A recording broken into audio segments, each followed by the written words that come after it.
Hey, I want to show you in this video how to put in a new air filter. This one happens to be a K&N, but this would work for any air filter, into a first generation Suzuki V-Strom or DL1000. Pretty much same process for the DL650, V-Strom 650. Welcome to Urban Monk TV.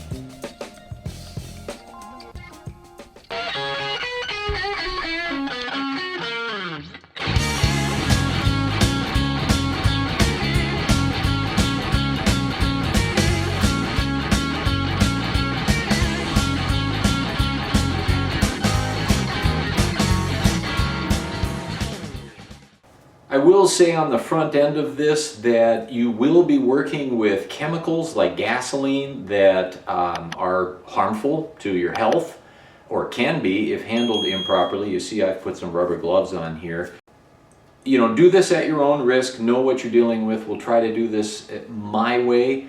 The other thing I will say is this is not following any sort of service manual instructions. I've just done this so many times. This is the Urban Monk method of doing things. I don't make any endorsements for this being the absolute correct way to do it. Perhaps the manufacturers would suggest a different way. This is the way I do it. My apologies, my bike is pretty dirty here. I was out riding in the desert, but the air filter on these motorcycles is located underneath the gas tank, and so we need to take the tank off.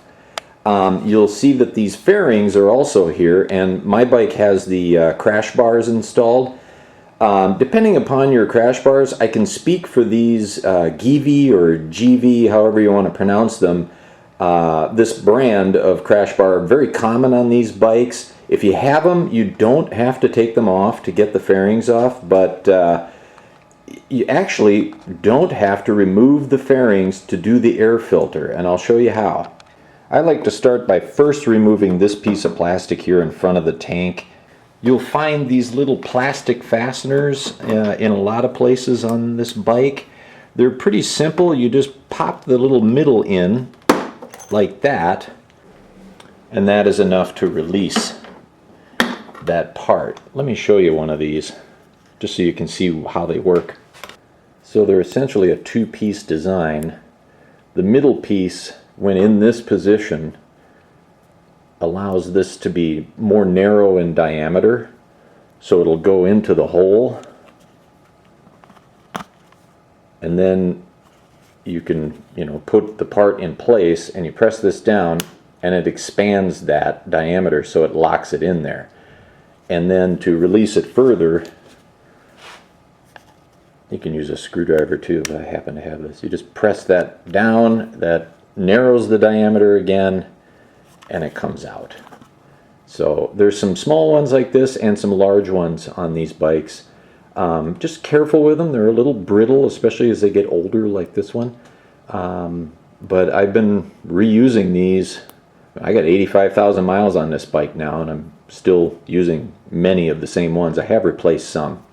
And then we do need the seat off for this. If you have the Adventure model and have a top box, take that off, get it out of the way. So back here, back by the tail light, brake light, there's a place you can put the ignition key and release the seat. You just kind of pull it backward a little bit and up and off. Once the seat is off, that exposes this rear mount bolt for the tank, 12 millimeter.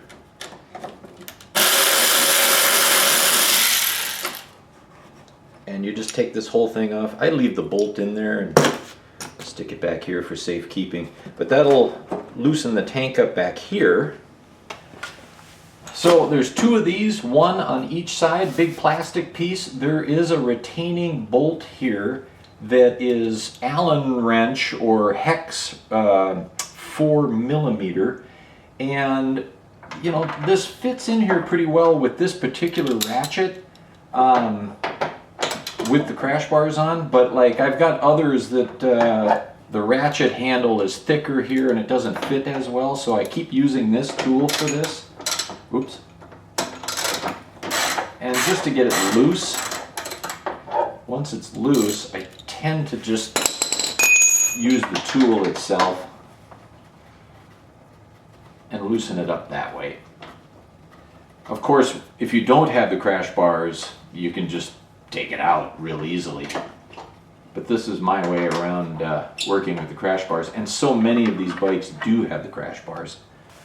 Once you have that bolt out, then you can just pop this off, and it's just rubber grommets that are holding it in back here. So, you know, careful you don't go at an angle and break these off, but one bolt and then pop it off.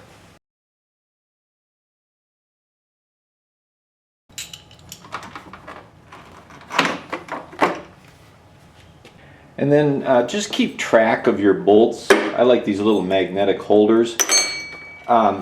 These bolts are actually some sort of alloy that don't have iron in them, so they don't stick to the magnet in here, but at least the tray keeps them organized. That's kind of an aside, but keep organized. You'll need these parts when you put it back together. So while this side fairing does not necessarily need to come off, we do need to loosen it up. Like, it is bolted to the tank right here, and then there's a couple of bolts up here and here, and it just helps to pull these screws out, bolts, and loosen this up so that it can give and expand as we remove the tank. So same 4mm hex or Allen.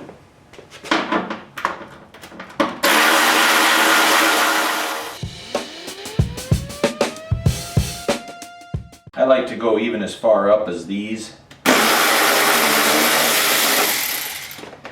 Could be argued that might not be necessary, but you know, why stress the plastic when you're expanding things here?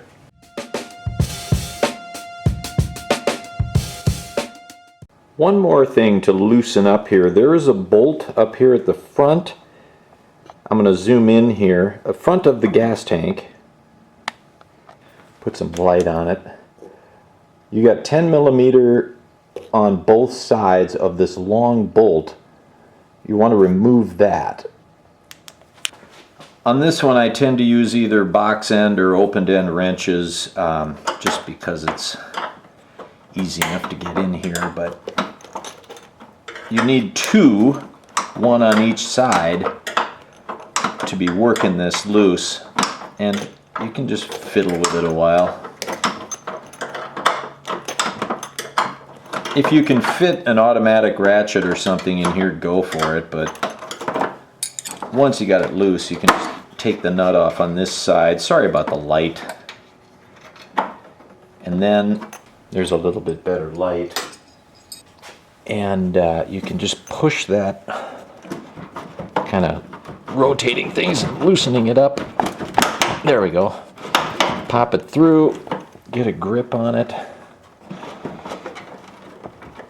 Just get this bolt out of here. There you go. And it just slides out this side with some finesse. There's just weight on it. There. So, big long bolt. And then you just want to loosen some of these parts up. This fairing has got to come up off of this little nipple thing here. There. And you can just kind of expand things out a little. Same thing on the other side.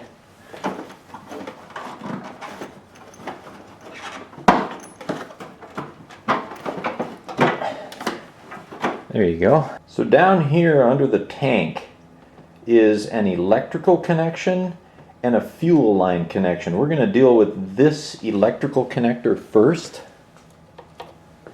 There's really good light on this right now. There's a little tab right here. I like to take a very small screwdriver and just press down on that tab while I'm pulling.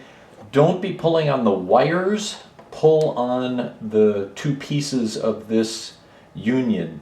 You don't want to be, tearing these wires or causing a short. But it's a little fiddly.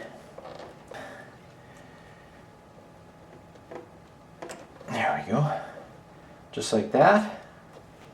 Now with that electrical connector disconnected, You'll see on this part that came from here, there's 2 notches here and a single here. It's actually designed to pivot the tank up, put it in these 2 holes, and hold it up like that so you can get in here and work with the fuel line and some of these other vacuum lines and drains on this side. Up underneath, this is on the right side of the bike, there is a vacuum line here going to a sensor and a drain tube that comes from, I believe, up at the top of the filler. The drain tube you can just grab and wiggle it off. There, just pull that off and kind of set it to the side. And then there's a little hose clamp here. I like to just loosen it up, slide it back, and then just give this a little twist gently to kind of break it loose from the nipple. And then I just pull that back. There we go. So those 2 are disconnected. Final thing is the fuel line on the other side. So this is approaching the bike from the right hand side. This is the fuel line connector to the fuel pump. This is actually under some pressure with fuel in it. Even when the bike is sitting, there'll be residual pressure in this line. If you're not comfortable with this, don't do this. Take the bike to a shop, but I really have not found a way to disconnect this without a little bit of gasoline spilling. So gasoline's, a really dangerous substance. It has benzene in it. It's known to cause cancer. I'm going to put on rubber gloves, and I'm also going to grab a paper towel or some kind of a shop towel to wrap around this as I pull it off.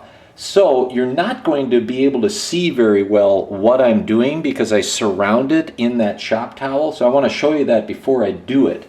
Back on this line, there are 2 little plastic tabs here. This is one side. There's another one on the other side that you can't see. I'll be pinching that and then just pulling this fitting straight back like this. So rubber gloves, paper towel, shop towel in my case, goes without saying, but I will say it. No smoking, no open flames. You are dealing with a flammable liquid here, and so if you're not comfortable, don't do this. But I'm going to wrap this around and pinch that and just start pulling it apart.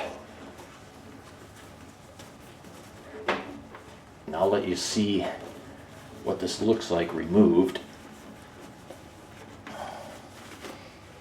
You can see it's coming apart slightly.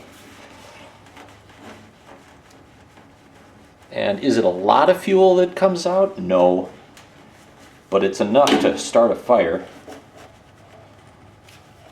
Okay, so there it's loose. And again, just a little wetness with fuel. It's not a lot.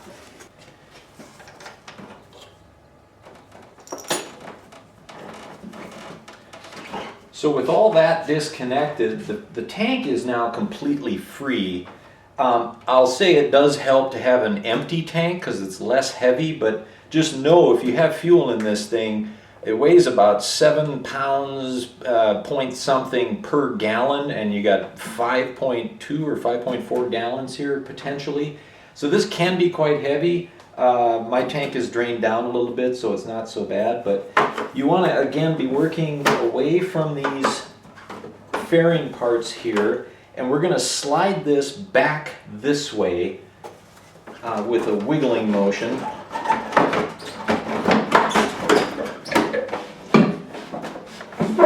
And it'll come right off.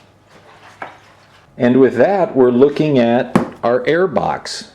It's just that simple. It's sitting on top of the throttle bodies going into both of the cylinders, cylinder heads actually. And now we just need to remove the top on this. It's a JIS screwdriver, not a regular Phillips. So this is a regular Phillips, this is a JIS. JIS stands for Japanese Industrial Standard. It's a JIS 2. Here's what I'm going to say.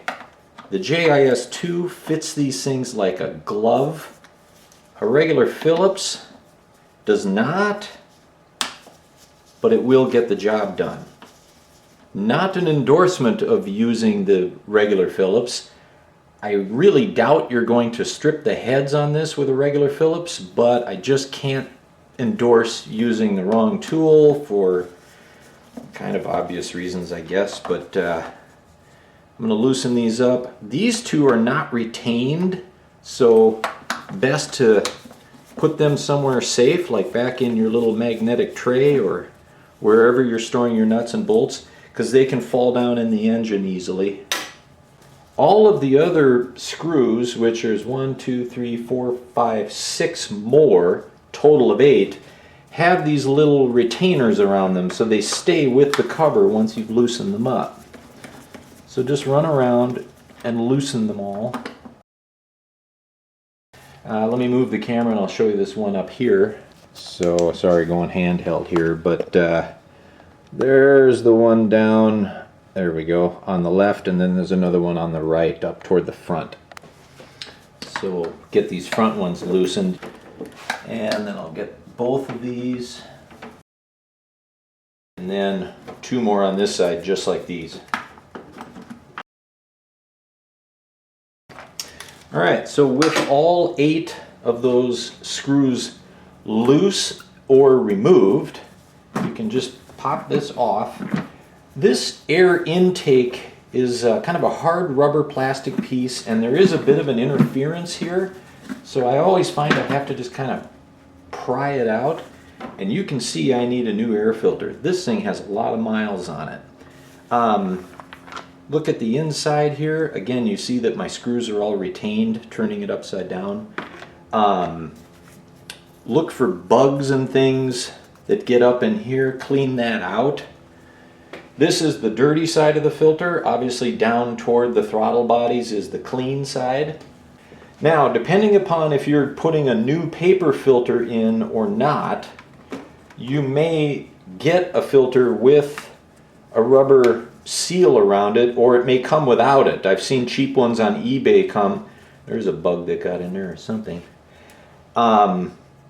Anyways, if you need to keep the seal, take it off. I don't. The K&N has that all incorporated, so it's not necessary for me to keep it, but we'll take the old filter out. A couple of little tips here.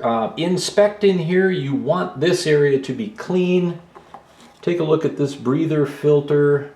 This should be soaked in oil. It is. I shouldn't be touching that with my bare hands. Don't do what I just did. So, putting in a new filter. Again, this is a K&N, but it doesn't really matter. You know, press it down around these posts and get it to seal right. If you're doing a K&N, you need to either clean and recharge, or if it's a new one, just charge. What does that charge mean? That means that you put an oil that K&N sells here. They've got a cleaning kit. So this one's recharge going in. If you're just doing a paper filter, same deal. Place the filter in place and get it down between these posts so it's sealing well all around the box, and then go get your lid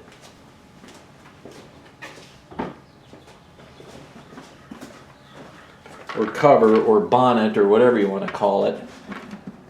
Put this down around and just feel here that you've gotten around the lip of this thing, and tighten down all of your screws again.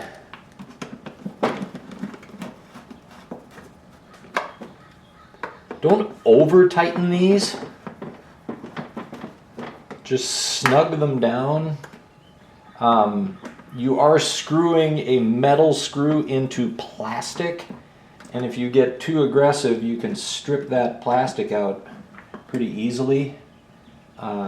It's kind of a feel thing, but just snug, not torqued down super tight.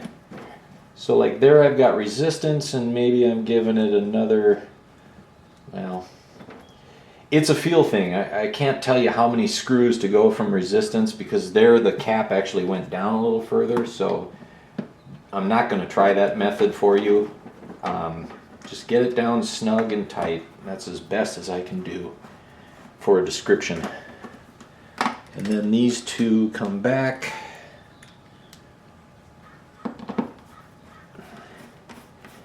And you know, this is really it, guys. You've just changed the air filter in your first generation V-Strom. Assembly of all the rest is simply the reverse. There is one thing I want to show you on the fuel tank, gas tank, how to put that back on. Here's how to do that. Sorry, back to handheld. So there's your air box. There's that big rubber thingamabob and another one on the other side. And you say, what the heck are those things? I will show you. On the fuel tank, there and there are two areas where you slide into those big rubber grommets. So just like we took it off, you slide it forward with those two things. This guy, I'm literally pointing with my foot, and that guy, slide those into that thing and that thing.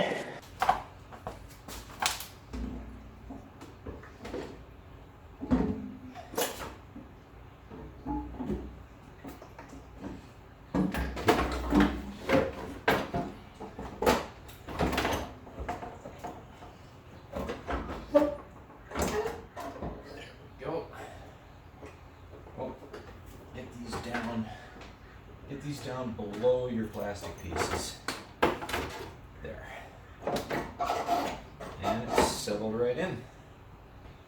Bolt in the front, bolt in the rear, plug in your fuel lines and the vacuum lines as I showed during disassembly.